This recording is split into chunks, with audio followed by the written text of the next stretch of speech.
रक्षाबंधन से जुड़ी हुई कई प्राचीन कथाएं प्रचलित हैं, किंतु आज हम आपको उस कथा के बारे में बताएंगे जब रक्षाबंधन पर्व को मनाने की शुरुआत हुई थी। ये कथा है देवराज इंद्र का अपनी पत्नी सूची अर्थात इंद्राणी के द्वारा रक्षा सूत्र बंधवाना। जी हाँ, सही सुना आपने। आजकल ये पर्व मुख्यतः भाई व बहन के बीच सिमट कर रह गया है, किंतु जब इसकी शुरुआत हुई थी तब इसे केवल भाई बहन का ही नहीं अपितु अपने परिचित की रक्षा हेतु रक्षा सूत्र बांधने से होता था। आइए जानते हैं इंद्र व इंद्राणी के रक्षाबंधन से जुड़ी कथा। एक बार राक्षसों और देवताओं में भयंकर युद्ध छिड़ गया जो करीब 12 वर्षों तक चलता रहा। कोई भी कम नहीं पड़ रहा था, परंतु एक समय ऐसा भी आया जब असुरों ने देवराज इंद्र को पराजित कर दिया। पराजित होने के बाद देवराज इंद्र अपने देवगणों को लेकर अमरावती नामक स्थान पर चले गए। इंद्र के जाते ही राक्षस राज ने तीनों लोकों पर अपना राज स्थापित कर लिया। इसके साथ ही राक्षस राज ने ये भी घोषणा करा दी कि कोई भी देवता उसके राज्य में प्रवेश न करे और कोई भी व्यक्ति धर्म कर्म के कार्यों में हिस्सा न ले। अब से सिर्फ राक्षस राज की ही पूजा होगी। उसी युद्ध में महर्षि दधीची ने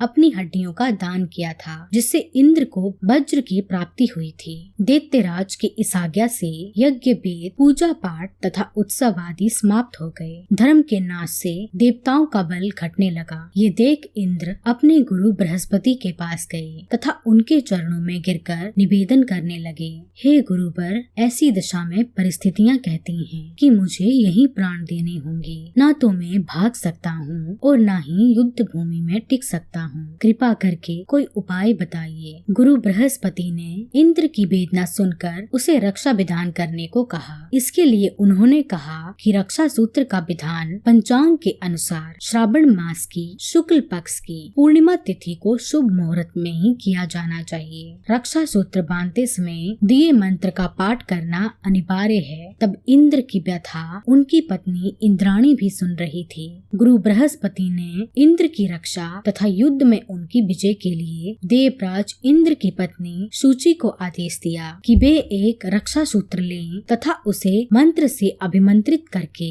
इंद्र के हाथों में बांध दें। देव गुरु बृहस्पति के कहे अनुसार इंद्राणी ने सावन मास की श्रावणी पूर्णिमा के शुभ मुहूर्त पर द्विजों से स्वस्ति वाचन करवाकर रक्षा का तंतु लिया और इंद्र की दाहिनी कलाई में बांधकर युद्ध भूमि में लड़ने के लिए भेज दिया। रक्षा सूत्र यानी रक्षा बंधन के प्रभाव से राक्षस पराजित हुए और देवराज इंद्र को पुनः खोया हुआ राज्य और सम्मान प्राप्त हुआ। मान्यता है कि इस दिन से रक्षा बंधन की परंपरा का आरंभ हुआ। उस घटना के पश्चात ही रक्षा बंधन पर्व मनाने की शुरुआत हुई। चूँकि ये घटना श्रावण मास की पूर्णिमा के दिन घटित हुई थी, इसीलिए प्रति वर्ष इस दिन को रक्षा बंधन के रूप में मनाया जाता है। इस दिन केवल बहन अपने भाई को ही नहीं अपितु ब्राह्मण राजाओं को तथा पुरोहित अपने यजमानों को भी राखी बांधते हैं।